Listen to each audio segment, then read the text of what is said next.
ilk olarak sizin sualınıza cevap vermek için belki de kimse bilmir, Mikhail Gutsman, o Azerbaycan xalqının layiqli oğludur.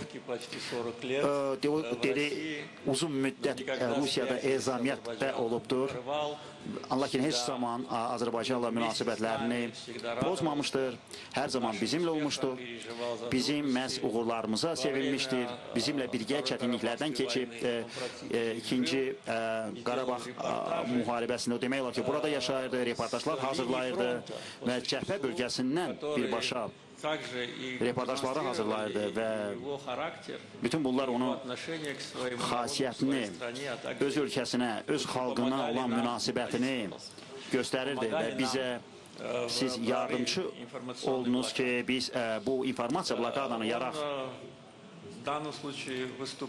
Bu halda o burada məhz zərər çəkmişlər adından çıxış edir.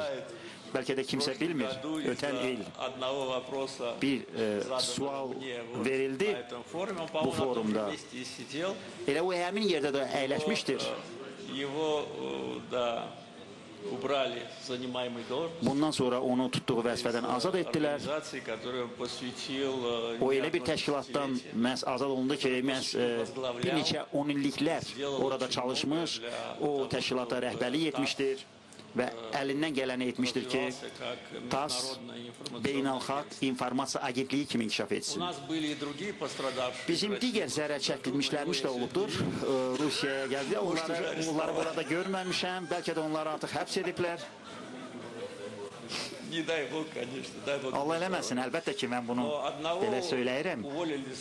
Birini tutduğu vəzifədən azad etdilər.